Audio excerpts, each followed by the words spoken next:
So the frenulum is a little fold of skin under the tip of the penis, which connects the eye of the penis to the foreskin. It's often called the banjo string or a number of other slang words. And probably about 2-3% of men have a problem with it.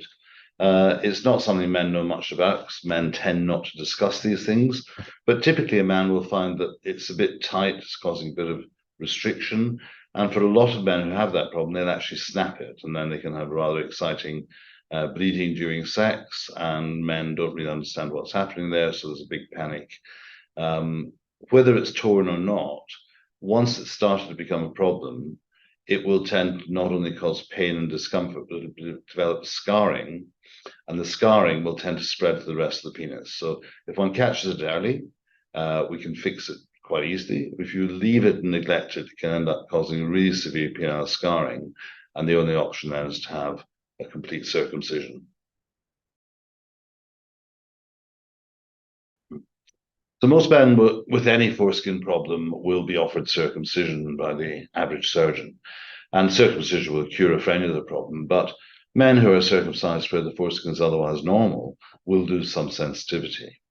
I developed and published on the technique of frenuloplasty, which we do under local anesthetic for 99% of men. And it's a very simple little operation where we lengthen the frenulum, we don't remove tissue, and we move a few little tiny skin flaps around, sewing it up with very, very fine dissolving stitches. We do it in the outpatients department. It's under local anesthetic. The discomfort of the anesthetic is minimal pain for maybe 2 or 3 seconds, and then it's completely painless. Indeed, most men don't take any painkillers afterwards, although I do recommend they take some Nurofen or paracetamol for the first 24 hours.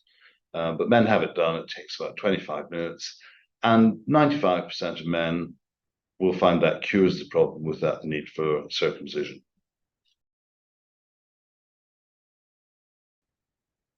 Any surgery has a risk of bleeding, infection, and failure.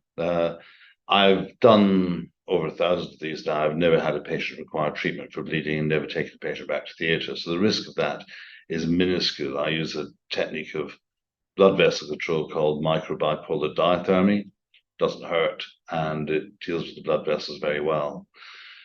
Infection is relatively common in genital procedures because the genital skin is always covered in bugs. Even when we clean it, it's got the bugs on again within a few minutes.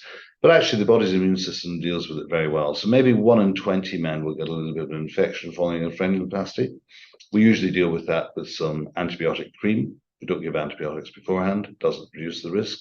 But occasionally, men may need an antibiotic. I've never had a patient who's developed a severe infection, life-threatening infection following frenuloplasty, but of course that could happen.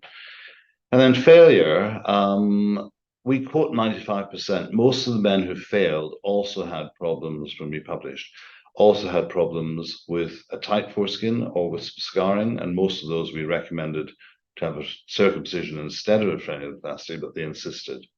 The worst that happens if it fails, we do a circumcision, and that fixes the problem. Indeed, when we published our data on frenuloplasty, we did a friends and family test on the patients who'd done well, and they all said, yes, I think it's great, I'd have it again, I'd recommend it for my family. And then we asked the men who'd failed, and rather to my surprise, they all said, no, I'm pleased I tried the frenuloplasty first. So it's a fairly minor procedure, very high success rate. If it's done very well, then it gives a very good cosmetic result. We don't just divide the frenulum, which leaves little tags, gives a good cosmetic result. And the only downside, I think, is you can't have sex for about 6 weeks afterwards, because if you tear the healing skin, then that will cause a failure of the problem. So there's a 6-week celibacy period afterwards. Recovery process after frenuloplasty is really very simple. Have a cup of tea, put your pants trousers on, and go home. It doesn't affect men passing urine. It doesn't usually cause enough pain to take painkillers for more than a day or two. What we usually ask to do is to leave the foreskin forward for a day and put it back 2 or 3 times a day, wash with simple water, and usually men put a little moisturizing cream or pseudocreme, which is a baby nappy rash cream on, although I'm not convinced that's necessary.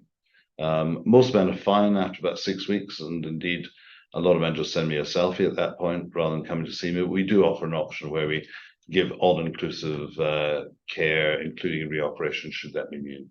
But most men don't need that.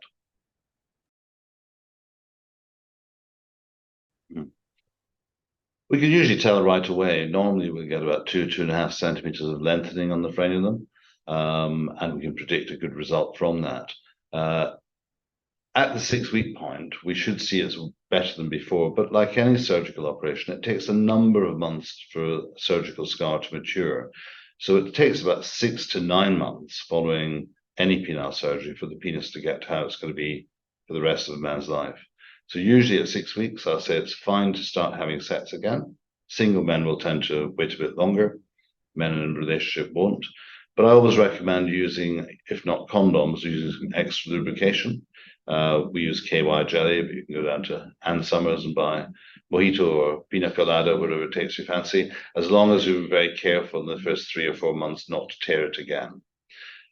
In terms of specific aftercare, it's really very simple and it usually works very well, but a small number of men are unlucky. And if that does persist, then a circumcision is usually what they'll choose.